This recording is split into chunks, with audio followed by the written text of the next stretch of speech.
부귀영화의 절정에서 모든 것을 잃고 깊은 산속 작은 암자에 홀로 남겨진 여인. 일본사에서 가장 비극적인 운명을 산 황후. 그녀의 이야기를 시작합니다. 일본에서 막강한 영향력을 행사하던 평청성과 어머니 평시자이 사이에서 태어난 다이라의 고코쿠는 귀족인 부모의 후광을 입고 태평 가문의 딸로 태어났습니다. 1118년생인 아버지 평청성은 현재 일본의 항만도시 고베항을 만든 사람인데, 당시 고베항을 만들어 일본과 중국 송나라의 해상무역을 독점하고 발전시킨 인물이었습니다. 그는 무사이기는 했지만 일본 최초로 경제 분야에서 성공한 사람으로 평가받았습니다. 1155년 귀족 집안의 자녀로 태어난 고코쿠는 유년 시절부터 한문, 서예, 가요, 악기 연주 등의 교육과 예절 기호 학문을 배우며 성장했습니다.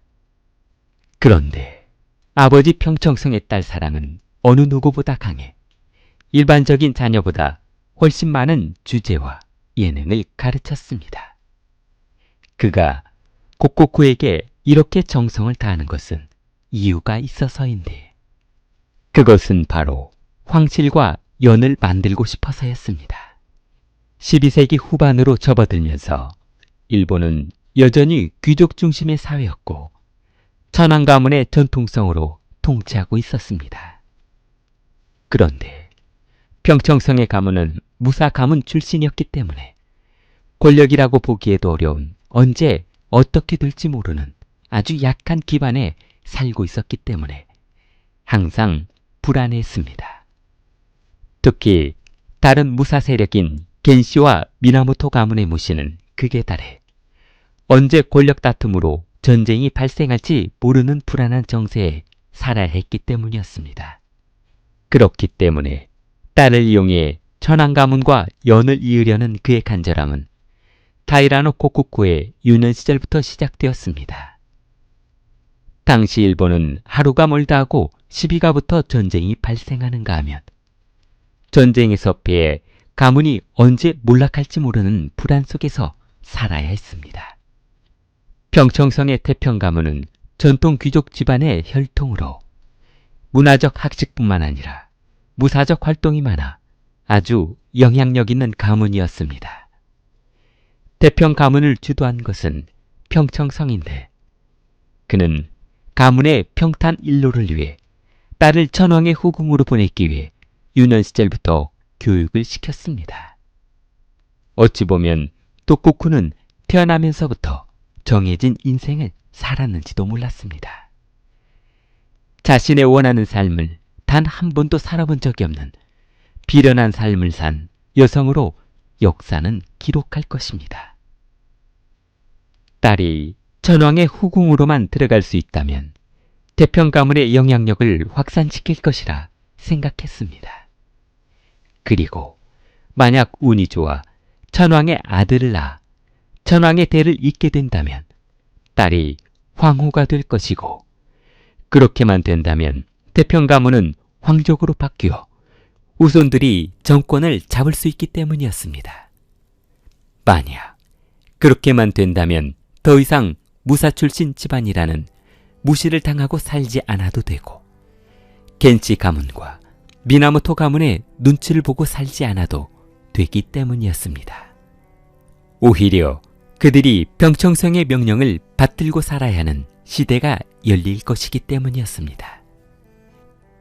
당시 일본 귀족 사회에서는 강력한 영향력이 있는 가문들이 천황이나 다른 귀족 가문과 혼인시키려는 전략이 많았는데, 그것은 말 그대로 전략일 뿐이지 경쟁이 너무 심해 성사되는 경우가 그리 많지 않았습니다.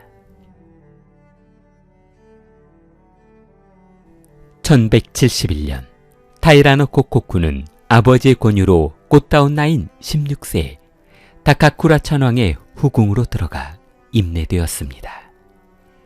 도코쿠가 처음 궁에 들어갔을 때는 여우라는 비교적 낮은 지위를 받았는데 여란 천황의 잠자리에 들어갈 수 있는 교육을 받은 후궁을 일컫는 말이었습니다. 그러나 그녀는 아버지의 우수한 혈통과 가문의 영향력으로 다른 집안에서 보낸 자녀들과 비교되며 궁중 내에서 역할을 인정받게 되었습니다. 독곡군은 아버지의 후광으로 곧바로 중궁으로 승격이 되었는데, 당시 궁중에서는 후궁이나 궁녀들이 정식으로 중궁으로 승격되기 위해서는 여러 가지 관례와 시험을 거쳐야 했습니다. 독곡구의 경우는 1171년 입궁 후 얼마 지나지 않아 상당히 빠른 시간에 궁중의 예절, 인품, 혈통, 그리고 정치적 필요성을 요하는 기초 학문 지식이 적합하다고 판단되어 곧바로 승격되었습니다. 중궁은 후궁에 준하는 대우를 받는 직위로, 만약 천황의 선택을 받기만 하면 곧바로 천황의 후계자를 잉태할 수 있는 아주 영향력 있는 자리로 승격하게 될 수 있는 직위였습니다. 1172년 그녀는 공식적으로 중궁에 대한 승격 절차가 완료되어 천황의 후계자를 잉태할 수 있게 되었는데, 그녀가 천황의 후궁이 되는 것을 원하지 않는 사람도 많았습니다. 그들은 바로 평청성을 경계하는 반무사 출신인 귀족들로, 만약 무식한 무사 출신이 왕권을 장악하고 국정을 운영한다면 분명 황실은 평시에 꼭두각시가 될 것이라며 평청성의 딸이 중궁이 되는 것을 극구 반대했습니다. 이 사건을 발단으로 조정은 친헤이카파와 반헤이케파로 나뉘어 평시를 지지하는 세력과 그가 황실과 인연을 맺지 못하도록 하려는 세력으로 나뉘게 되었습니다.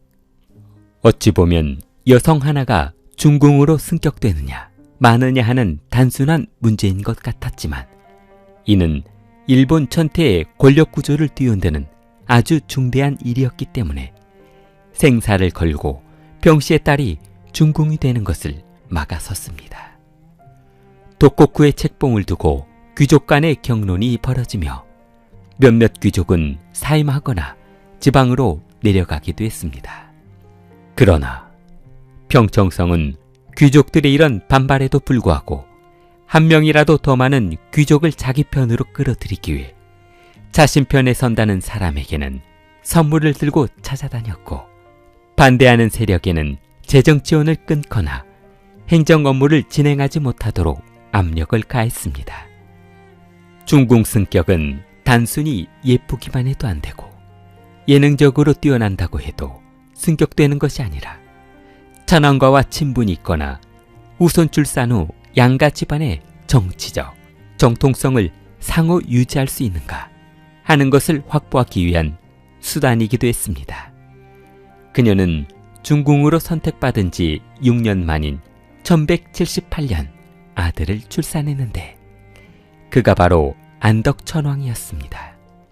독곡구는 아들을 출산함으로써 중궁으로 지위를 굳히게 되었고 천황과의 혈통을 잇게 되는 아주 주요한 인물이 되었습니다. 딸이 천황의 아들을 출산하자 아버지 평창성이 드디어 태평 가문이 막강한 권력을 손에 쥐게 되었다며 환호했습니다. 외손자가 황위에 오르면 황실의 외조부가 될 것이고, 외손자를 허수아비로 앉히고 일본 전체를 지배할 수 있을 것으로 생각했습니다.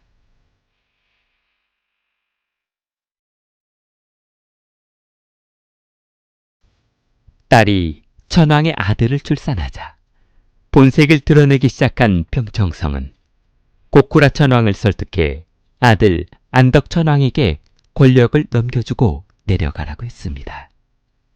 말이 설득이지 압력을 가해 천왕을 끌어내리고 그 자리에 2살짜리 안토쿠 천왕을 즉위시켰습니다.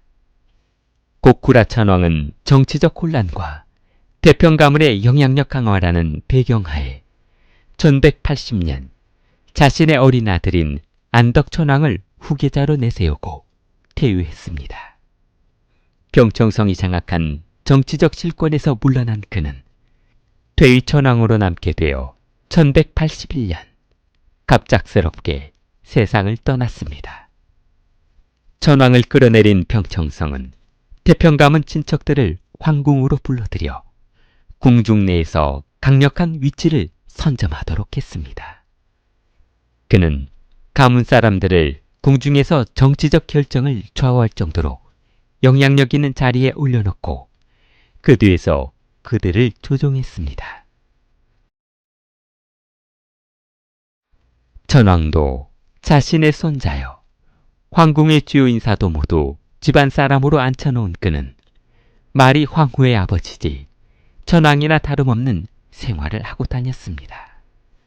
사촌 동생에게는 군사 관직을, 조카에게는 행정 업무를 맡김으로써 실권을 장악해버렸고 집안 식구들을 궁중 천반에 걸쳐 포진하게 함으로써 태평가문의 색채가 뚜렷하게 나타나게 되었고 어느 누구도 그에게 반하는 행동을 할 수 없도록 정치, 군사, 외교 등 모든 분야에서 영향력을 행사했습니다.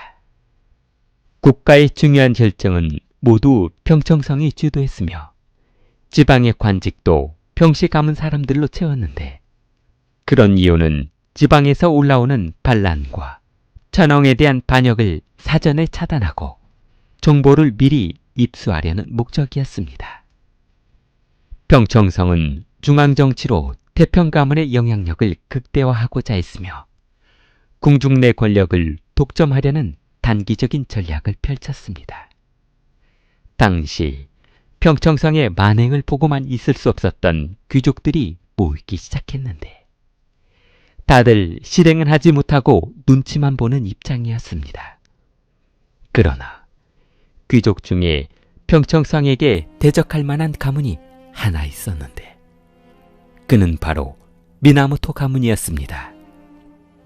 당시 미나모토 가문은 평청성이 황실을 장악하고 중앙 정치를 펼치는 것에 대해 그리 탐탁지 않게 생각하고 있어 지방 세력들과 협력해 평청성이 주도하는 중앙정치 체제에 반발하며 입지를 넓혀갔습니다. 가문의 영광 때문에 중앙 집권을 통해 국가를 통제하려는 평청성의 세력과 분권적인 군사 조직과 지역 세력을 바탕으로 정치 성립을 목적으로 한 미나모토 세력이 충돌하면서 갈등을 불러일으켰습니다. 그러다 보니 당시 상당한 세력을 가지고 있던 미나모토 가문은 보고만 있을 수 없어 기득권 체제의 남용을 막고 기존 체제의 부패와 전제 정치에 대한 비판적인 입장을 표명했습니다. 12세기 후반 미나모토 가문이 등장하면서 그를 따르는 지방 세력이 늘어나게 되어 양측 간의 대립이 심화되었습니다. 가족이 군대를 지휘하는 평청성과 전술과 전투가 뛰어난 인재들을 끌어모아 전투력이 뛰어난 전사를 배출한 미나모토 측은 한계에 도달해 전투를 벌이고 말았습니다. 그러나 1181년 평청성이 과로와 질병, 노환으로 사망하자 내부에서 분열이 일어나기 시작했고 심지어는 가문끼리 권력 다툼을 하게 되면서 권력의 공백기를 불러오게 되었습니다. 1185년 4월 말 평청성이 사망하자 태평가문과 미나모토 두 가문 사이의 갈등이 크게 달해 단노우라 전쟁이 시작됐습니다. 처음에는 주로 육상에서의 충돌이 자주 일어났으나 바다를 통해 육지로 기습 상륙하는 전투 방식이 효과를 보자 해상 전투의 비중도 커지게 되어 태평가문은 육지와 해상에서의 지배력을 유지하려고 했습니다. 그러나 미나모토 역시 가만히 있지 않고 해상에서의 공격력을 강화하기 위해 전략을 전환했습니다. 단노우라 전투는 일본 서부 현지의 야마구치현 하시모토 인근에 있는 단노우라 해협에서 벌어진 전투를 말하는데 이 해협은 좁고 복잡한 지형이기 때문에 배를 타고 침입해 기습 상륙을 하기 위해서는 반드시 이곳을 지나야만 했습니다. 그렇기 때문에 이 해전에서 결정적인 승패를 가를 수 있는 전략적 요충지로 여겨졌습니다. 미나모토 측은 전략가를 보내 전력 분석을 한 결과 이 지역의 지형을 이용해 태평 가문의 함대를 몰아넣고 효과적으로 공격할 수 있겠다는 기회를 포착했습니다. 전투 초기에는 헤이커가 유리해 해상 전투를 쉽게 끝날 것으로 생각했으나 갑작스럽게 해류가 바뀌면서 미나모토가 전세를 뒤집었습니다. 헤이커는 완전히 포위당했고 마침 승리를 구경하기 위해 배에 승선하고 있던 고코쿠와 아들은 봉변을 당하게 되었습니다.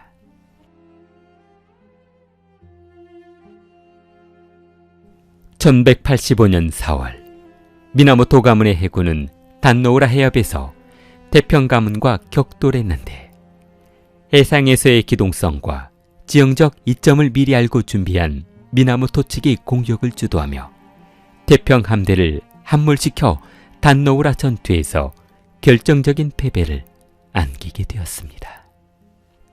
단노우라 전투의 패배로 태평 가문의 해상 전력은 완전히 상실되어 더 이상 출동할 배가 남아있지 않을 정도였습니다. 이 전투를 기점으로 태평 가문은 정권에서 물러나게 되었고 전투 과정에서 태평 가문의 가족들이 전사하거나 실종되어 일본은 미나모토 중심의 새로운 체제로 재편되기 시작했습니다. 이 전투로 격동시대에 천황으로 즉위된 안덕천황은 무능력해졌고 그를 둘러싼 궁중 및 정치는 혼란이 가중되었습니다. 또한 태평 가문의 몰락과 천황과와 미나모토 가문 사이의 권력구조 재편을 촉발시켜 일본 중세 정치 판도를 뒤집는 전환점이 되었습니다. 전투에서 승리할 것으로 생각하고 승선해 있던 도코쿠와 아들은 그제서야 전투에서 패했다는 것을 알아차려 이렇게 포로로 잡혀 황실의 권위를 짓밟히고 명예가 더럽혀지는 것을 참을 수 없었습니다. 그녀는 천황과 함께 바다에 빠져 죽기로 결심했습니다. 전투 말미에 도코쿠는 전투에서 패해 적군의 포로로 끌려가느니 차라리 이대로 생을 마감하겠다며 아들 천황과 함께 바다로 뛰어들어 버렸습니다. 그러나 그녀는 익사 직전 미나모토군에 의해 발견되어 구출되었고 혼자만 살아남았다는 죄책감에 정신적 충격에서 벗어나지 못했습니다. 전투에서 패망하면서 포로 신분이 된 고코쿠는 교토로 송환이 되어 감옥에 갇히게 되었는데 가문이 몰락하고 전쟁의 참혹한 현실 속에서 세속적인 궁중 생활과 정치적 혼란에 극심한 심리적 충격을 받았습니다. 이러한 비극적인 상황에서 그녀는 내면의 고통을 달래고 자신의 슬픔과 상실을 극복하기 위해 불교의 길로 눈을 돌려 심리적 안식을 구하게 되었습니다. 도코쿠는 승려가 되기 위해 머리를 깎고 출가하는 의식을 거행했는데 당시 귀족 신분에 그것도 황후가 이런 출가 결정을 한다는 것은 단순한 평범한 생활을 포기하는 것뿐만 아니라 과거의 비극을 애도하고 내면의 평화를 찾기 위해 종교적 이념을 위한 선택이었습니다.